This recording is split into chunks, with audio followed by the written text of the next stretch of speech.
We are dealing with people's lives in the coaching industry. What you say to them and how you say it to them will fundamentally pick them up or help them fly. When a customer asks for a refund, sometimes you didn't actually deliver the thing that you said you would. The only way that we are going to change humanity is by people starting to, you cannot mass produce coaches. You cannot mass produce results. So stop promising that you can. You can talk about the knowledge as a coach. You can talk about the things that you've learned, the parts that you've taken from all these different courses you've done. But if you have not embodied it, how can you stand in front of somebody and coach them on it? So if you want to stand out as a coach, start.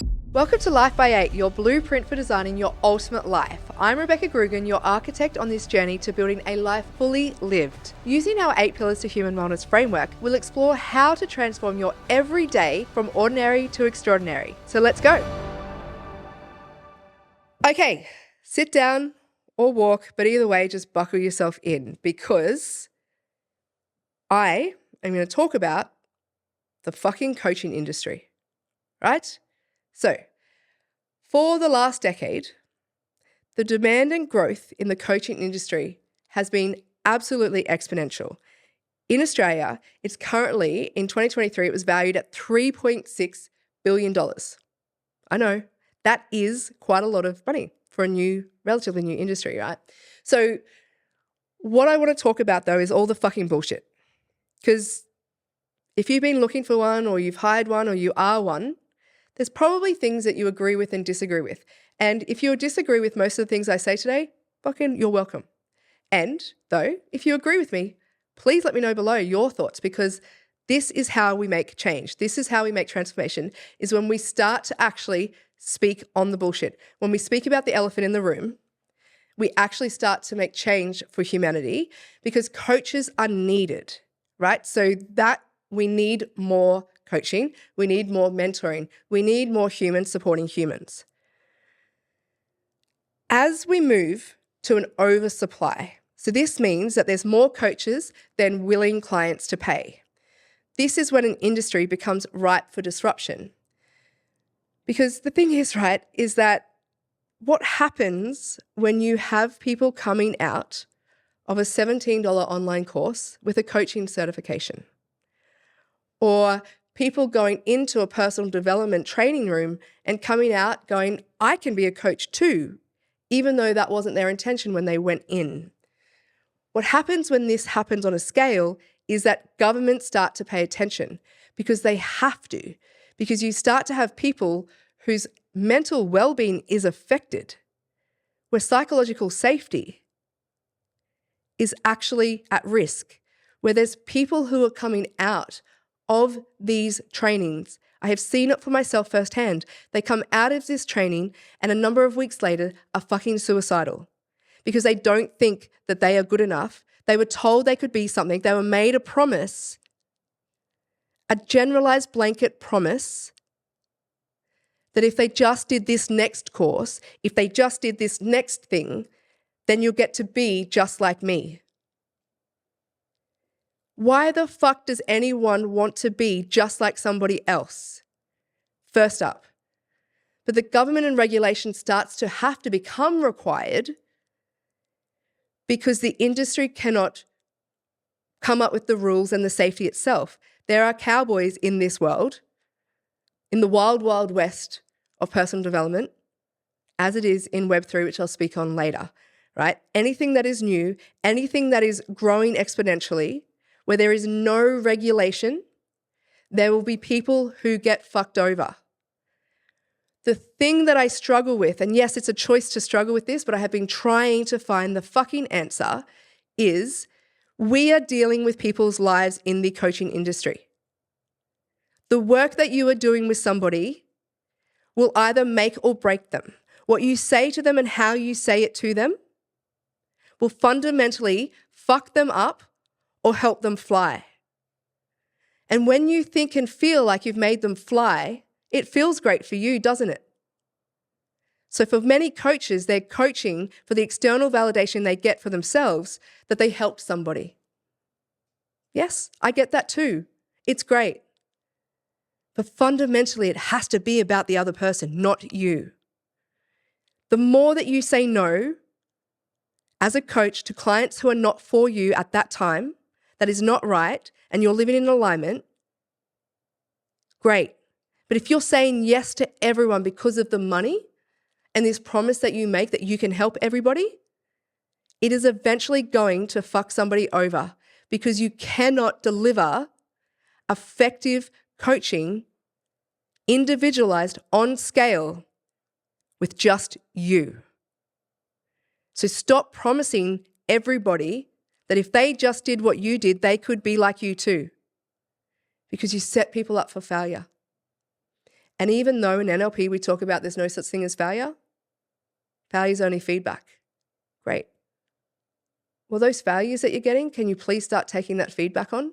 Because we need to change this industry, because coaching actually genuinely is needed and can help people. We have a mental health crisis, not just in Australia, but across the world.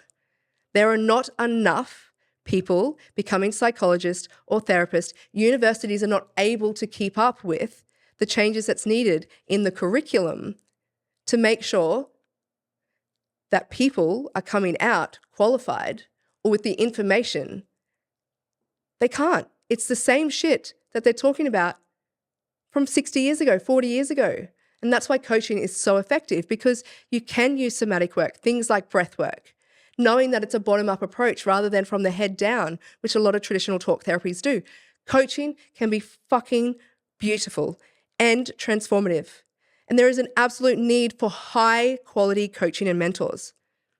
But the industry does need regulation before more people's psychological safety is impacted. If you are not aware that there are people who are leaving after spending hundreds of thousands of dollars in trying to fix themselves and do all the things that these people say, do this, you'll be just like me. If you are not aware of the suicide rates, then you've got a fucking problem. Thousands of people feel like they've been ripped off by coaches in this industry. I can see how easily this has happened. I have watched it happen. I have asked questions and spoken about in the setting, in the room, when this has happened. I ask myself every single fucking day, am I providing value to my client? Or am I expecting the client to get the value out of it? Why am I doing this? What is my purpose? Am I doing this just for the money? Am I doing this just for myself? Or am I wanting to genuinely deliver results for the client? It can be all of those things, but what is your number one why? Why are you doing this? Why are you coaching? Be really, really honest with yourself. Why are you looking for a coach? What are you looking for in a coach? Why do you think you need one? Why do you feel you need one? Because it's when you know your why, whether you are the coach or somebody looking for one, when you know your why, you can make better decisions. In the sense of, when you know specifically the thing that you're wanting to learn or the thing that you want to be better at, you can find somebody who has embodied that, done it, and become that. If you want to be in a loving, long-term relationship and you want to learn how, choose a fucking coach who has been in a long-term, healthy, happy relationship. Yes, there are marriages that people have been together 20 years and unhappy. And there are people who've been together for 3 months and they're happy. Ask questions. The quality of the questions you ask determines the quality of your life. And so if you are seeking a coach, don't be sold to. Ask the questions so that you can see how the value for you and how you determine that value, if that can be met, and how they're going to help you get there, and what their expectations are of you, instead of you looking up to them and just saying, yes, sir, no, sir, 3 bags full, sir, and then being disappointed at the end. Empower yourself to know that you wanting a coach is because you want something to be better and different. But when you come from an empowerment scenario or situation, rather than falling into the sales tactics that happen in a lot of this industry, you start to make better choices. This is not just about the coaches in this industry making better decisions, being more ethically aligned, being in integrity and authenticity, but it is also consumers having the education and knowledge to know how to ask questions and what to look for. The last 4 years, we've had major growth in the need for mental health support. And at the same time as being the most connected because of technology, we are also the most disconnected from each other. When you have an unregulated industry, plus natural human tendencies, people forget that we are fucking animals in the end, right? So greed, survival, manipulation, they're going to come out to play, especially in an unregulated industry. And as somebody who for the last couple of years has played in the Web3 world, NFTs, crypto, I've gone to conferences across the world. I've spoken on stages here in Australia around Web3 and NFT. One of the biggest things I learned was how something unregulated can become the wild, wild west. And people have lost millions in this Web3 world. And innovation requires this. Innovation requires things to, it's going to have extreme ups and downs as the pendulum learns where the middle ground is. An example, for instance, just dropping this in here, is solar panels were really, really expensive when they first came, right? It was really, really expensive. And then you got if you paid that investment, you got really, really great electricity prices. But now that it's become cheaper to put solar panels at your house, the rebate is not as great, right? And so anything new, any industry, the upside is if you are willing to be an early adopter and take the risk is higher, but the reward is usually higher at the same time. The coaching industry itself is here. We've gone through, so you've got your early adopters, you've got people who have capitalized on that, Tony Robbins being one of them and being seen as the leader, I guess, of personal development in the world. But you've now got this mass production. And I want to compare this to the education system because you cannot mass produce people. When you are in a people-based environment, you cannot mass produce people, whether that is early childhood and childcare centres, whether that is the schooling system and trying to get everybody to fit in a box.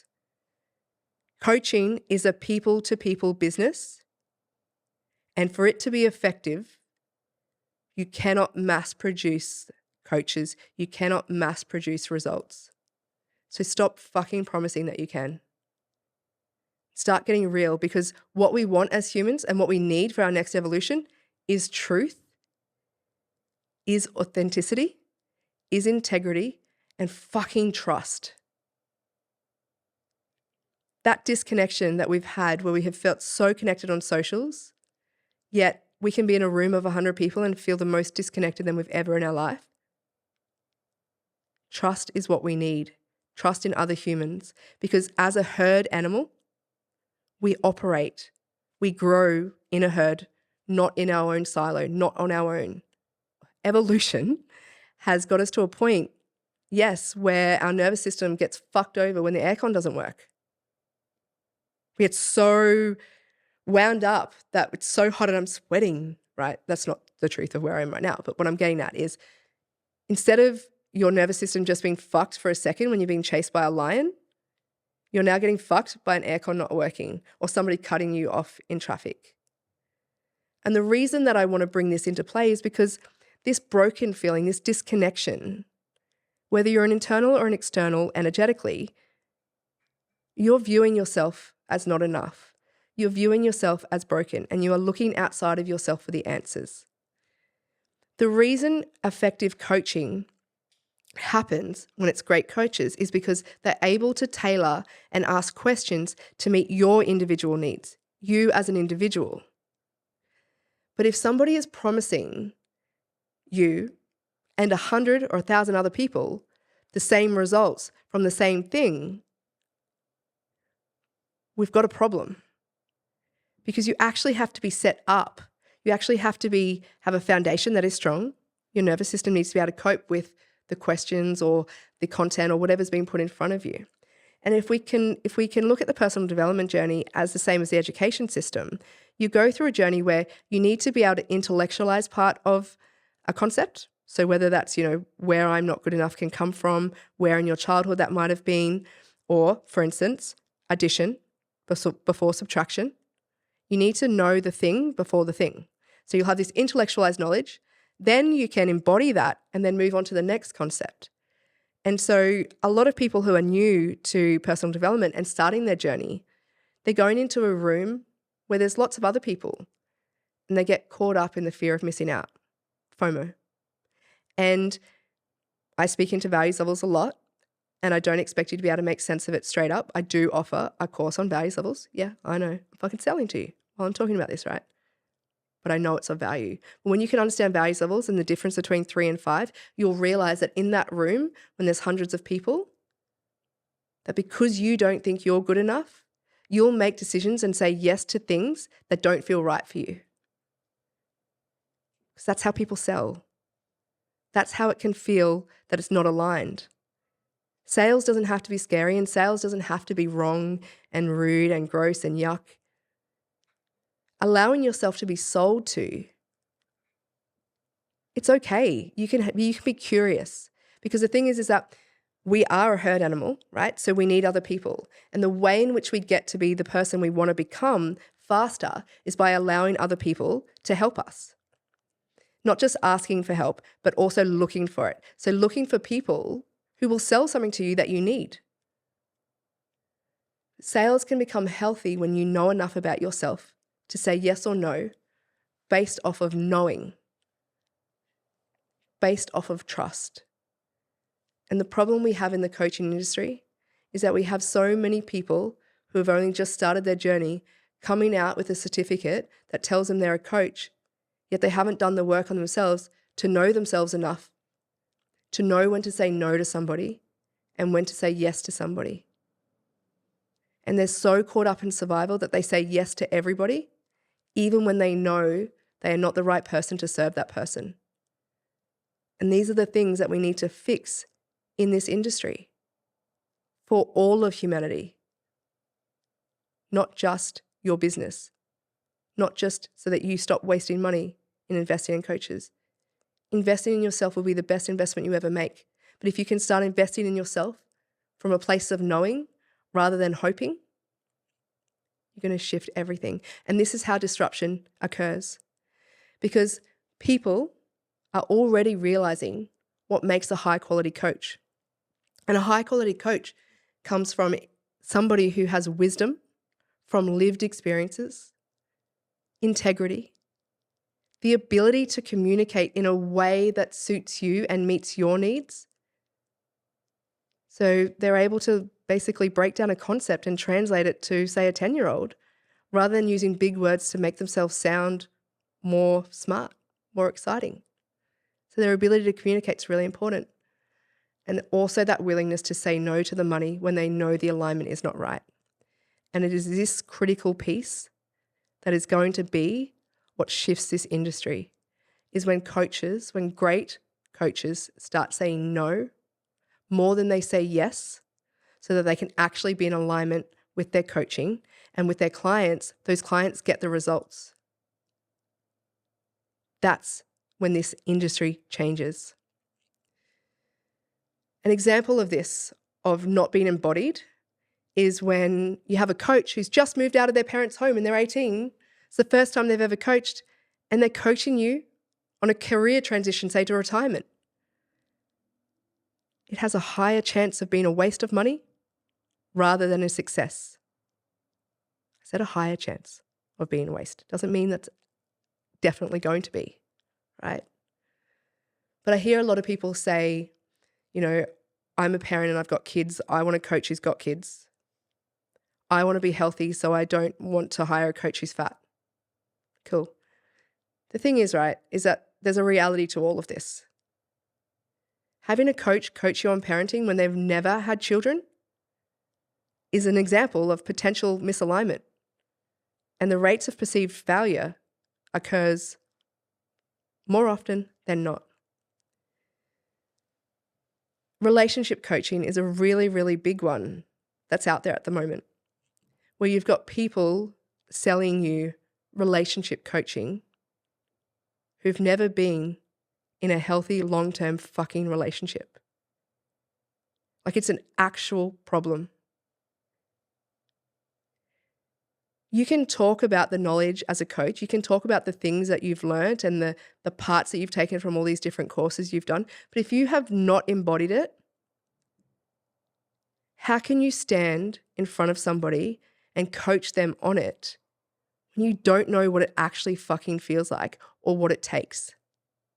And so, yes, society is usually pessimistic in things. So we'll look at a coach like, well, what the fuck is a life coach? How can there be a 21-year-old life coach? 21-year-old life coaches who have their shit together will serve 21-year-olds, people in their teens, really fucking well, because they will be able to build rapport and they are relational to that age group. But a 21-year-old coaching somebody on how to have a healthy marriage when they've never been in one or around one, it's fucking wrong. Yeah, wrong. Absolute language, Rebecca's using it. Because the reason I believe it's wrong, and this gets to be in my opinion, right? You can do whatever you want with yours. It's okay if you don't agree with me. The reason it's wrong is because people are seeking out a coach for help. And you are coming from a place that is not embodied.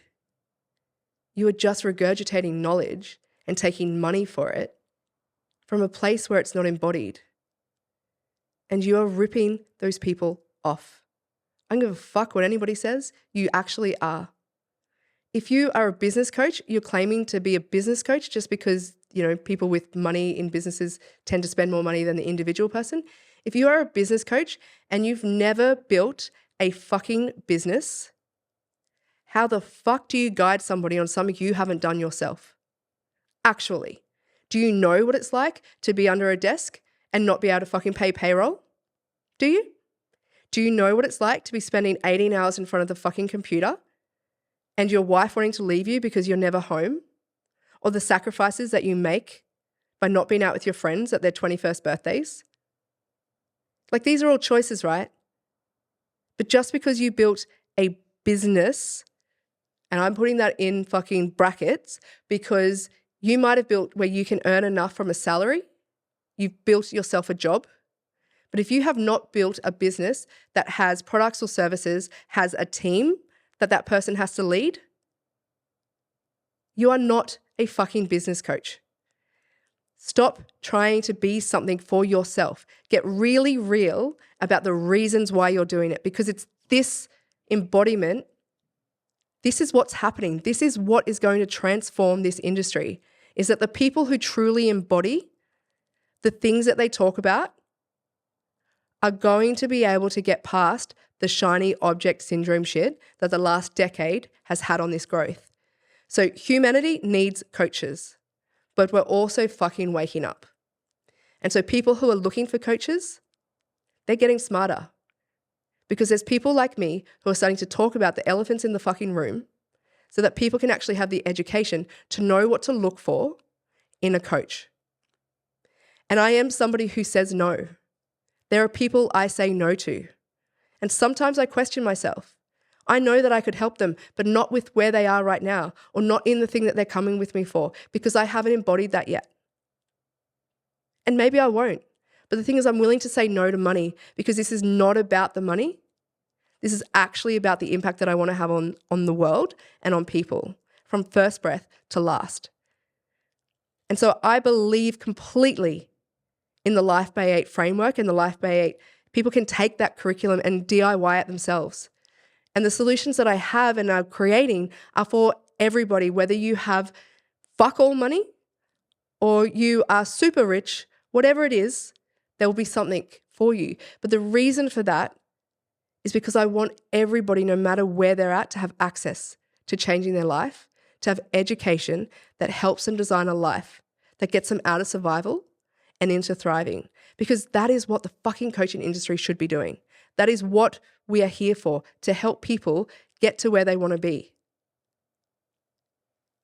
Learn how to ask questions when you're looking for a coach, and as a coach, get better at asking better questions to make sure that you know why you're doing what you're doing, and that when you say yes, you are saying a full body yes, a full embodied yes, not just I'm going to say yes because I want the money and I'm fucking living in scarcity.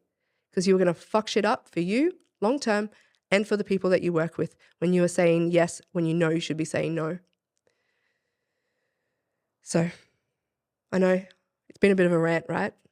I'm super fucking passionate about this because I'm so sick of people losing money and losing faith and being in a worse off position than before they started their journey, that they never ever pick it up and go again, that their journey has put on more armor than actually getting the vulnerability to take the armor off. So ask about their experience.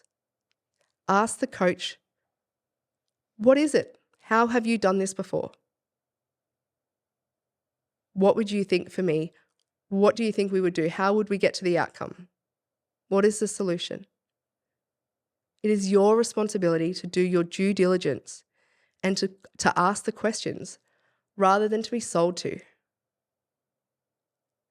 I know, but I fucking just want to externalize the responsibility onto someone else. You want help, but come from an empowered state. Because if you don't come from the empowered state by asking those questions and you just get stuck in FOMO, right, you feeling like you're fucked over is partly your responsibility. All right? You can't just externalize that responsibility onto the other people. People will take advantage of it, absolutely. But you can come from a more empowered state. Read your own energy.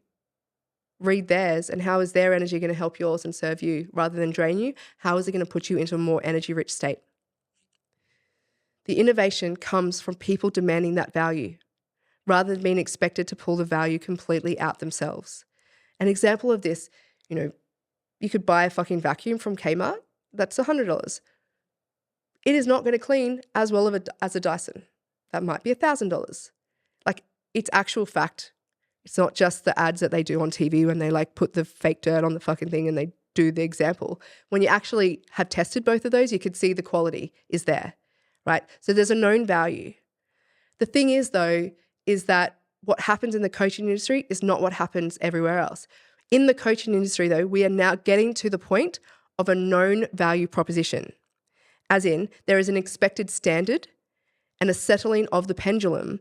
So we've gone from this cowboy stuff to the extreme, right? People over-delivering and people under-delivering and people expecting the client to take all of the responsibility versus now starting to get into that point where in other industries we have that expected standard where when you pay for this and when you ask for this, you are going to get that. Not this is what I'm selling to you, but this is what you get. It's going to be more in alignment and there's going to be an expectation from consumers that the coach is actually going to deliver in a way and what they actually said they would deliver. Consumers are becoming more aware and people are becoming more conscious in their decision making, right? The coaching industry initially started to help more people, but it also changed the collective conscious. So you're welcome. You're here right now. You've got the knowledge. Consumers are getting smarter as they go through this process. The supplier, yes, you, if you're a coach, you need to take some fucking responsibility for the quality of the product you deliver. Stop wiping your hands clean, blaming them and putting it all onto the customer. When a customer asks for a refund, sometimes you know that the client didn't do the work. And sometimes you know you didn't actually fucking deliver the thing that you said you would. And so get really real and get really honest because the only way this is going to work and the only way that we are going to change humanity is by people starting to trust each other. Trust is required. And so if you want to stand out as a coach, start living in authenticity. Start having integrity. Start knowing what ethics looks like for you. And start delivering to your fucking client. Start taking on that feedback. Stop taking it personally. And start building something that is going to change this world. Because this is going to happen more and more. You don't start doing this, you are going to be fucking lost like Polaroid. You need to innovate. You need to become in full alignment with yourself. You need to be different. And it's actually, how funny is it that you need to be completely yourself to be different from everybody else? Fucking weird, hey? So AI is here and people are starting to use it. This is another way that the coaching industry is going to be disrupted. It's going to create some great coaching businesses. And the embedding of technology in this industry is going to be huge. We have been working here at Life by 8 on an AI life coach called Frank. He's named after a koala that jumped onto my child. I know it's a random story. I'll tell you about it another day. But the reason for this is when we have been in our early childhood centres, what we need is a way to answer, I guess, questions that are the most frequently asked, but in ways that are from our knowledge base. And so the AI, having a life coach, allows for a blanket solution for the first parts of somebody's journey, because they're usually pretty much the same steps that people are coming into. And then if the AI coach can't actually answer the question, then it'll come specifically so one of our coaches can answer it. So we're using AI to help more people and distribute that energy and that education to more people who may be at different price points, right? And then we've got a growing industry and technology that AI is going to allow more individualized examples, more individualized coaching on a scalable solution. You can't scale yourself when you are the one coach and having hundreds of people in front of you. You will need to have a way in which you can deliver things in a more specific, nuanced, individualized solution. Disruption is coming. You've seen it over the years. You've seen it with Airbnb. You've seen it with Uber. You've seen it with Canva. It's happening everywhere. So what's great about disruption is individualized programs for clients in more efficient ways, reducing the price of services so people can now impact and get impact in their lives at a different price point than what it has traditionally been. So if your business model as a coach has been on one-on-ones at higher price points and you're not delivering, you're going to be Polaroid and left behind. The future expectations, and this one is what I'm going to finish on. The future expectations, empires are no longer going to be built on the back of fucking slaves. I went to the Colosseum and I was in tears because this has been something that I have sat with for so fucking long, that how many people use other people to build their empire. It's going to stop. As regulation comes into play, there is going to be less people volunteering their fucking weeks and days and nights to help other people grow their empire without a clear value exchange. And I'm really positive about this. The growth in the industry is going to come and it's going to happen. And these changes will come as regulation has come into play and has helped other industries as well. And I'm excited and terrified at the same time. But what I'm excited about is you realizing your potential, is you becoming aware of where you may be living out of alignment and where you get the chance now to actually live life completely and wholly as you are, and to start actually being all of that. Because when you are all of you, you start to deliver all of you to others, and that impact is not just going to be on you and your life and the abundance you live in, but that impact is why coaching is so powerful in the first place. The impact that you will have on others when you fully embody everything that you are and know, and stop trying to be something that you're not. Let me know how you feel. Let me know your thoughts. Let me know any questions that you have. Start valuing yourself. Start embodying yourself. And if you're looking up to people in this industry and you're not getting the value exchange that feels equal, it doesn't have to be monetary. But imagine what it would be like if you spent 7 days, 12 hours a day working on your own business instead of building the empire for somebody else. What would that mean for you? And what would that mean for your own community? Let me know your thoughts. Thank you for joining me living life by 8. If this episode hit home, brought value to you in any way, I would love your support with a 5-star review on Apple Podcasts and Spotify. And don't forget to subscribe on your favorite platform too. And don't let your journey end here. Connect with me and my community at Rebecca Grugan on all social platforms. I look forward to going deeper with you on your journey.